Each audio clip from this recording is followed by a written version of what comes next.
They called it a national dialogue, but no one can even agree on what it is. Politicians and foundations are speaking past each other. Mbeki and Ramaphosa are at odds. The public is confused. Today, we're pulling apart the national dialogue. Who's driving it, who's resisting it, and why it might just harm South Africa more than it helps. Stick around to find out why. Spread the fire. Welcome back to SMWX. If you're new around here, I'm Mpofu-Walsh. This is the Mpofu-Walsh Experience, or SMWX, and thank you to everyone who has liked, subscribed, and commented on this video. We're on our way to 300,000 subscribers. Help us reach that milestone. Oh, we just hit 1 million views on the Prince Mashele episode on YouTube, so thank you so much for taking us to that milestone as well. Well, there's only one place to start, and that is the so-called national dialogue. It has provoked outrage, sparked confusion and fury, and it's going to be the talk of South Africa for the next few days. I'm afraid I don't have good news about the national dialogue, everyone. I think it's a scam, pretty much, I'm afraid to say. In this video, I want to explain the background to the dialogue. I want to then go into why I think it's doing more harm than good. Firstly, I'm going to talk about, after the background, who called for this dialogue. Secondly, I'm going to talk about just the sheer impracticality, even if we agree that a dialogue should happen, the impracticality of this particular national dialogue and this first convention that's coming up. And then I want to also talk about, let's assume the dialogue goes really well. What is expected to come out of this? And why should we have any faith that anything useful will be implemented? And then I want to consider some alternative perspectives to say that dialogue still matters, citizens should be engaged. My problem is not with dialogue as a whole, or even with citizen activism. It's just with this particular national dialogue. Okay, so let's get started. I want to take you through the background and the genesis to this idea first, because it's important to realize how many twists and turns we've had with this national dialogue, how we've been promised one thing and a very strange other thing has been delivered over time. I mean, of course, South Africa has a long history with negotiations towards new political outcomes. We could start this around the early 90s with the CODESA moment, the talks before CODESA, which led to CODESA, and this whole mythology in South Africa that is built up around the miracle of the democratic negotiations. But in truth, this is a very different moment from that, and I'm not quite sure why people keep comparing this to CODESA. I've heard people in the so-called Eminent persons group, talking about how we've done this before, we can do it again. CODESA had a very direct purpose. It was to remake a new constitutional South Africa. We knew we were coming out of apartheid. We knew we had to build a new democracy. And the negotiations and the dialogues and discussions were around that very specific aim. This that we have here is just, let's chat about the future. And that is very different from CODESA. CODESA was a serious historical moment. This is not that at all. But apart from that history, this specific national dialogue, as it's been called, actually traces back quite far. And I would say that you could also trace it to calls for an economic CODESA, which I think would actually be a good idea. And people like Bantu Holomisa and others have been calling for a new economic set of ground rules for South Africa for a very, very long time. So President Mbeki, around 9 years ago, already started talking about the need for a national dialogue. And at that time, there was some appetite for this because South Africans were beginning to get fatigued about the state of the country. And President Mbeki, probably still the most credible former president of South Africa, began introducing this idea. There's an interview on News 24 where he talks about it 9 years ago, one on Times Live where he talks about it 8 years ago. But no national dialogue in the plans of government or anything like that. In the Ramaphosa administration then, when Ramaphosa becomes president, and he becomes president in 2018, we then get this idea that we need a social compact.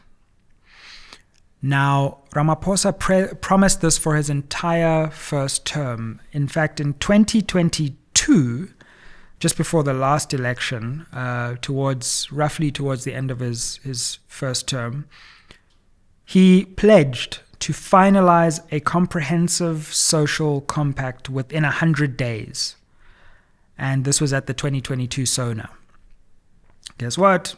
We didn't get a social compact, let alone in 100 days. Later, he was forced to admit that it simply wasn't possible because of the impossibility of finding genuine consensus. So Ramaphosa has been making this promise of bringing different social formations together since the beginning of his first presidency. When it didn't happen in the first term, he made a promise it would happen in 100 days. It didn't happen in 100 days, and then everyone just pretty much forgot about it. But then in the lead up to the 2024 election and subsequent to the election, where it was clear that South Africa was entering a new political moment, these calls for a national dialogue resurfaced. And in fact, Ramaphosa made it quite a signature promise of his that he would bring these different parties together and convene and create this national dialogue. And I want you to take a look at this clip from the opening of Parliament soon after the election last year, where Ramaphosa squarely promises that a national dialogue will happen. By establishing the government of national unity, by preparing, for this national dialogue I've spoken about, we have deliberately set ourselves along the path towards a cooperation nation. That's where we want to go. And we would like all of us as South Africans to behave like weaver birds. Weaver birds, fellow South Africans, remember the weaver birds. The weaver birds are now nowhere in sight. The weaver birds are bickering with each other. The weaver birds don't know if they're in the GNU or they're out of the GNU. And so President Ramaphosa embarked the first speech to the nation after this election with this idea that we're going to be starting this national dialogue in earnest. It was very interesting and funny to see the GNU DA members clapping for the national dialogue back then. So they were all on board back then. Now, an interesting wrinkle in this, speaking of the DA and the national dialogue, did you know that according to the Statement of Intent, which is the only document we have which binds the parties in this coalition, parties actually commit to a national dialogue. Clause 12 from the ANC website, Statement of Intent, Clause 12, parties commit to an all-inclusive national dialogue process with parties, civil society, labor, business, and other sectors to discuss these, referring to previous clauses, and other critical challenges facing the nation. The national dialogue process will seek to develop a national social compact, back to the social compact that wasn't delivered, that enables the country to meet the aspirations of the National Development Plan. So the Statement of Intent binds the parties to this national dialogue, but the DA has left the national dialogue, but they still continue to invoke the Statement of Intent when it suits them and when they say the ANC has breached the Statement of Intent. So they've clearly breached this clause here. I'm also fascinated because there are now these calls to say the national dialogue is not a government initiative. Government told us right at the beginning of when the parties came together, they are going to drive this national dialogue. President Ramaphosa in the SONA said it's a deliberate move on government's part to create a cooperation nation.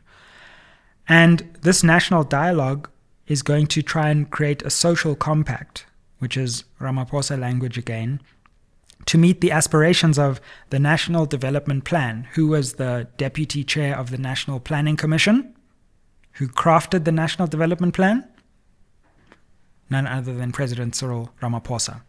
So clearly, government has been behind this push and has been driving this national dialogue, and President Cyril Ramaphosa himself sees it as a key priority, or at least saw it back then as a key priority of the GNU and of his presidency. Now, after that, this falls within a context where prior to the election, President Mbeki was calling for this dialogue. The ANC was calling for this dialogue. Ramaphosa was calling for this dialogue. And then you had the SONA.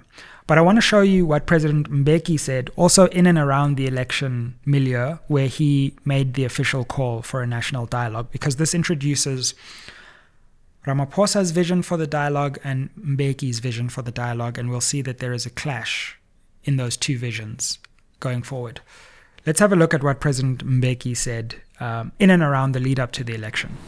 Our people should convene in a new and truly inclusive national dialogue to answer the question, what is to be done? Of course, that national dialogue would be held later this year after the general elections.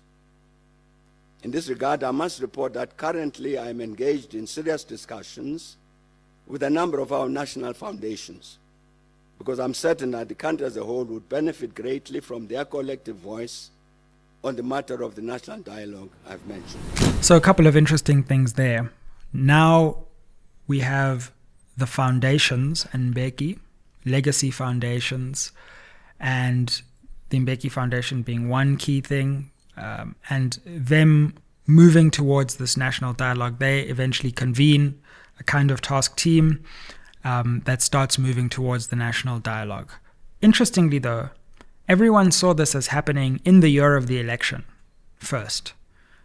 And we also then had Deputy President Paul Mashatile coming out last year and saying, yes, there will be this national dialogue and it's going to happen in December. So the date was December.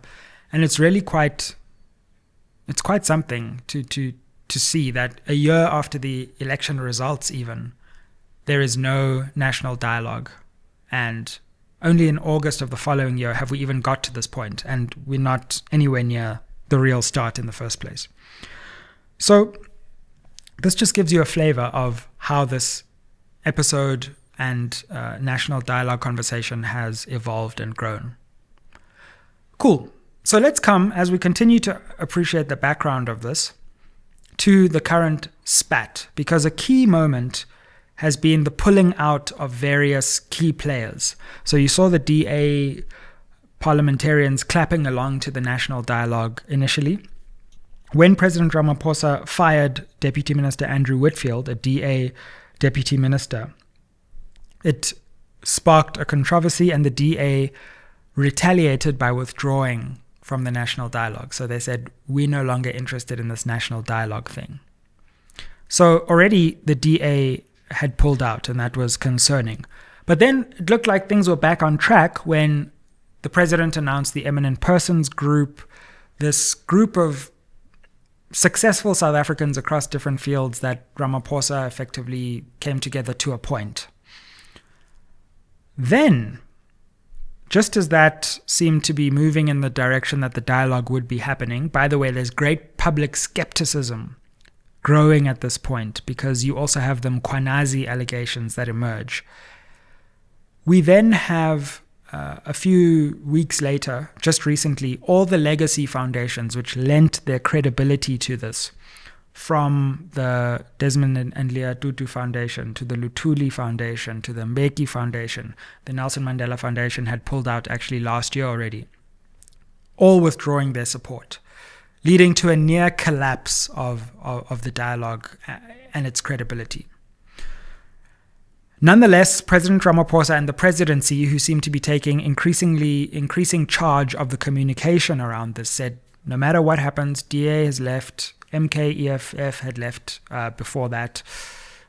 These foundations have now also left. We're forging ahead, and this first national convention will go ahead. So that's roughly where we are in terms of the history of this national dialogue in South Africa. Ready to take your podcast to the next level?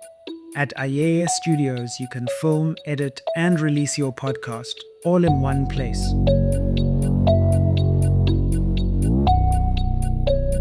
From crisp visuals to clean sound, we've got you covered, and we can even distribute your podcast on YouTube and other platforms. The best part? It's brought to you by the same team that brings you SMWX quality. Are you ready to take your podcast to the next level? Welcome to Ayeye students. So is it a good idea to push ahead with this convention that's going to lead to, and I'll explain how this whole thing is going to work. Because get this, everyone. Eminent person, Rolf Meyer, says this is going to take at least a year, speaking to Newsroom Africa. We're going to dialogue for at least a year. So we are going to have, in parallel, the Mkhwanazi Commission and the National Dialogue happening at the same time. We're going to do all the talking in the world for an entire year or more. Can you imagine?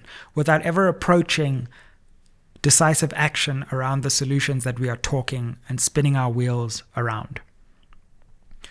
So no, it's not a good idea. And here's why I say I'm deeply skeptical about this whole thing. Firstly, who called for this dialogue? It was a top-down imposition.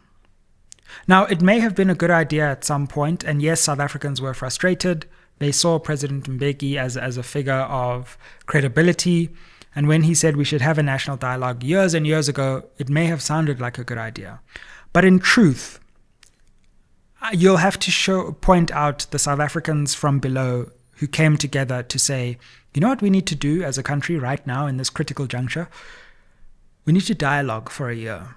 We need to have a national dialogue. No one has called for this. It has been imposed by political leaders, by the president, and by government from above. And it has been taken up by foundations along the way and along the road, and they have tried to inject a greater sense of democracy. But here's the problem. You can't decree a dialogue from on high and then pretend that it came from the ground up. Once you decree it from above, it comes from above. And you can't retroactively try to fit a ground-up approach to a top-down idea. So no one asked for this. And that is a fundamental credibility crisis for the national dialogue, because if it rests on democracy, what about the voices that don't want the dialogue and never wanted it in the first place? Democracy can't only start once the dialogue starts, because the entire democratic question is whether we should have a dialogue or not. And let me ask you this. If we were to take a referendum right now, a litmus test, and we were to ask South Africans, should we have this national dialogue or not? I mean, I bet you know what you think the answer is, right? It would be a resounding no. Maybe elites in our society would want it to happen. Maybe some people would want to swan around the dialogue convention and they'd want the camera to pan to them as they nod knowingly at different interventions. But really, I just don't think anyone really wants this dialogue. So that's the first problem with it. Now, the second problem, building on this question of who actually wants this dialogue, is just the sheer practicalities. Okay, so let's put the whole thing about nobody actually asking for this aside. Let's go through the litany of practical impediments to a successful dialogue. Number one, finances. Who's going to pay for this? How much is it going to cost? We were first told 700 million. That was walked back. We were told this weekend's going to be 20 million, which is still a substantial sum. So let me get this one straight. So government came to us and they said, we need to raise VAT because there's no space in the fiscus. But it turns out that there's all this money for a dialogue and all this money for a commission and all this money for a bloated national executive. So we can have two police ministers, we can have a national dialogue, and we can have a Madlanga commission, but there's no money. Which is it, really? So just and let alone the dangers of corruption, government procurement, and all of that, which the foundations have rightly raised, and this is partly why they've pulled out of this convention. So how much is it going to cost, and is the juice worth the financial squeeze? Even if we can find the money, how do we know it's going to be spent appropriately? So there are all kinds of financial practicalities that are insurmountable at this point to me. But secondly, what are these structures? So the Eminent Persons Group, which is directly appointed. So we have this democratic ground-up dialogue, but the people who are leading it are just appointed by the president without any consultation or election. So this Eminent Persons Group, and they're all wonderful people who've done wonderful things. I have deep respect for their work. But in terms of this Eminent Persons Group and whether I think it's a good idea, like, it's completely undemocratic. And so you've got that. Then you've got a steering committee, apparently. So how does the steering committee speak to the Eminent Persons Group, and how does the Eminent Persons Group speak to the steering committee? And then how do they control the dialogues that are happening? And do they... how is it all going to work? This has not been spelled out at all. And I want to show you the problem, because we've already started seeing contradictions between eminent people, eminent persons in the media who are saying different things. So let's take Rolf Meyer, former National Party politician, reformed, out of that, was key to negotiations in 94, big friend of Cyril Ramaphosa, actually, I think, co-founded the UDM and then left formal politics. He says that certain political parties shouldn't be invited, like the MK and EFF. Let's take a look at what he says, and then we'll see a contradictory position from another person who's in the Eminent Persons Group later. Have a look at this on Newsroom Africa. As far as the non-participation by some political parties is concerned, I think it's very unfortunate, in my own view, that the second largest party, we must do everything to try and persuade to get them back to the dialogue. They've announced their withdrawal after the fallout that came about earlier this year on the question of certain disagreements with the ANC at that stage. I hope that we can actually make a contribution in getting them back to the dialogue and participating. I'm talking about the Democratic Alliance. And the same would be for other parties in the Government of National Unity. The MK party was announced yesterday that they are definitely not going to participate. That's no surprise. They have never been supportive of a constitutional process in South Africa in terms of their official positions. They basically argue against the existence of the Constitution, despite the fact that they make use of it from time to time when going to court.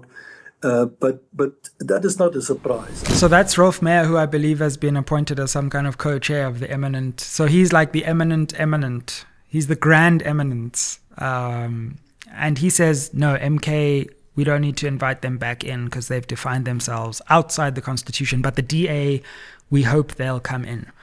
But then another eminent person, Nomboniso Gasa, on Newsroom Africa, said the exact opposite. Let's have a look. As the Eminent Persons Group, part of what we have committed ourselves to is to bring all South Africans into the national dialogue. Political parties, not only the Democratic Alliance, political parties, EFF, Umkhonto weSizwe Party, Freedom Front Plus, they represent key constituencies in this country. Can I interrupt you? Yeah. You mentioned Umkhonto weSizwe. Rolf Meyer says since their establishment, they haven't presented themselves as people who want to adhere to the constitutional values of South Africa, and therefore he is not sure whether their participation would matter in any case. It is not for us as the Eminent Persons Group to decide whose voice should matter. The fact is South Africans voted for them. My producer Oratile says the Eminent Persons Group are like the prefects of South Africa. They've been appointed to lord over us now, and but they're fighting now. So Rolf Meyer says one thing, another eminent person says another thing. And I want to clarify, these people are great. They've done impressive work, many of them, in the world, and I have respect for a lot of them. But this group alone doesn't seem to be even dialoguing, the Eminent Persons Group. So are we really going to expect that these 30 people who clearly also have very divergent views are going to be able to interface with the steering committee, which is also going to have views of its own, which is then going to be able to drive community dialogues across all wards and feed that back in. And this is going to be a coherent process. Nobody's expecting it to be completely coherent, but there's a level of incoherence at which something becomes completely unproductive. So there are just so many, there's a financial practical impediment, but then there's also just an internal governance practical impediment, an internal governance and an internal credibility and an undemocratic element to these bodies that have been summarily set up. Furthermore, the government itself doesn't agree that we need this national dialogue. So key members of the GNU, like I said, disagree with this dialogue. The Freedom Front Plus has pulled out. The DA has pulled out. So if the eminent persons aren't dialoguing fully and government isn't dialoguing, what makes us think the nation will be able to dialogue fruitfully at this point within this structure? So this national dialogue began as an interesting idea about reimagining South Africa, which is something we should all be doing, and has devolved into something very different. They promised us a Ferrari, and we got one of those Matchbox City Golfs. You remember the Matchbox City Golf? That's what rolled up in the end. And that's what this national dialogue has become. But there's more. There's a bigger problem, and this is my third worry. Because let's assume I'm wrong on the practical problems. And let's assume I'm wrong that people actually really want this on the ground. There's a desperate desire for a national dialogue. I'm not convinced that anything is going to happen with any recommendations anyway. So we're going to spend a whole lot of time and a whole lot of effort, everyone sitting together and singing Kumbaya and dialoguing. And what's government going to do with the outcomes? Where do they go? Do the recommendations go to Parliament? Do they go to the Chief Justice? Do they go to the President? Who's going to implement the outcomes? Who is going to take these things forward? The same government that everyone is tired of, and the same ANC that got rejected roundly in the last election, down to 40%.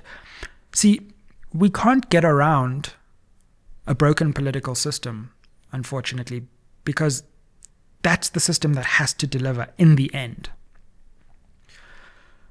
So even if this dialogue works, and even if people want this dialogue, which I highly doubt, and which I think stretches the bounds of all credulity, I don't know what's going to happen with this dialogue once it's done.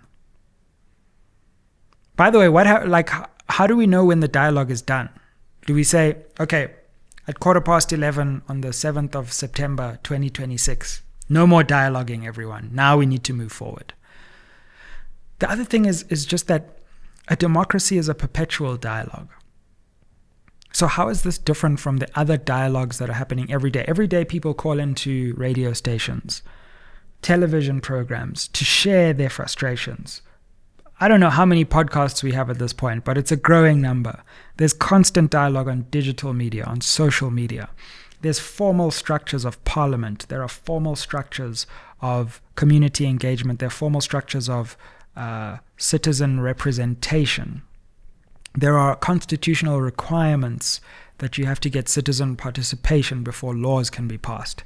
So with all of that happening, it's not clear to me exactly why we need this other parallel process that eventually is going to have to feed in to the constitutional process anyway, later.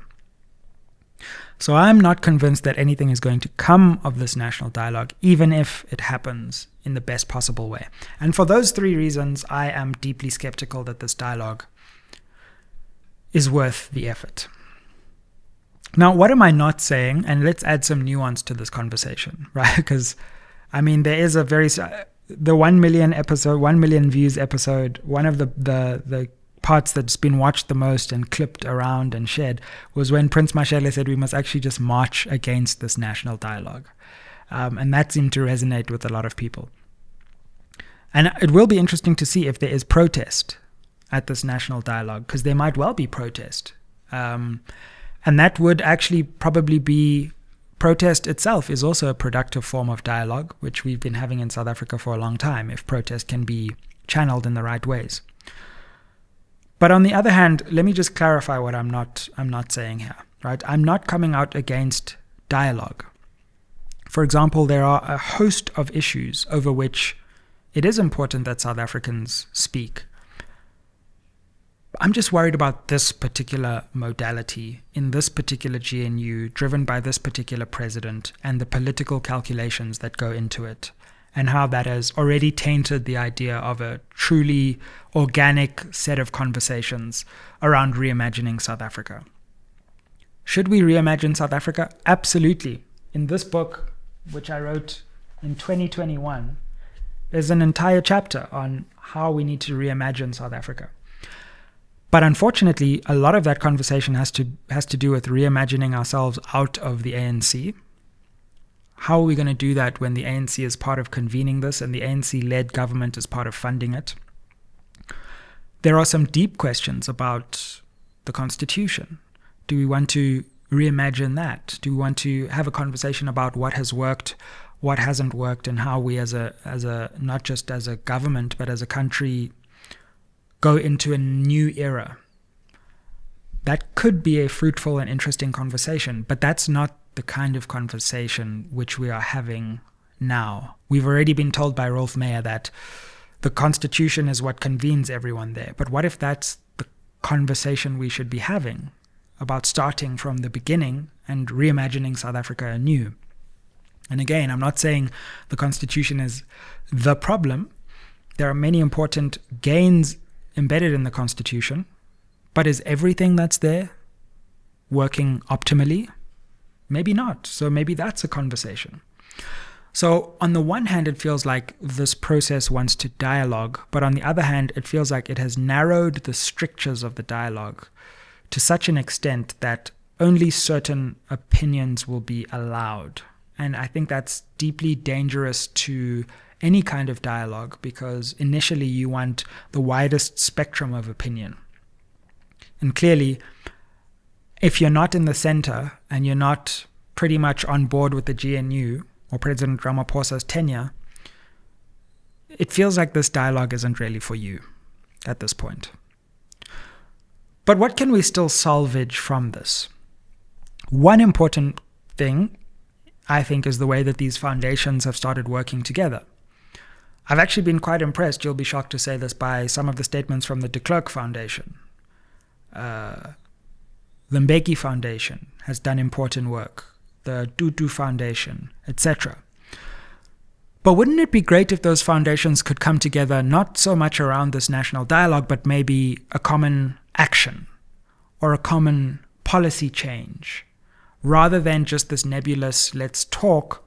If those foundations could bring their collective credibility together to say, hey, we think this particular change in this particular economic area on land reform or whatever it is, or gender-based violence, this is what we need. That would be cool, because that would really galvanize a new change. So in some ways, I think it's good these foundations are talking together, and they can be a really important progressive force in South African society. I just don't think they should be organizing the energy around a dialogue. So that's encouraging. And as I say, it's encouraging for us to have conversations about how we can remake South Africa creatively. I believe those conversations are already happening. They're happening on this platform. They're happening on many platforms. They're happening in books. They're happening in music. They're happening in art. They're happening in parliament. They're happening in elections, where South Africans are raising their voices and saying we need something different. I think we should allow those chaotic processes to unfold themselves, rather than to craft a dialogue from on top. And out of those conversations, actually find what people are really worried about and take decisive action to change. Whether that is constitutional change, whether that is policy change, whether that is changing the electoral system.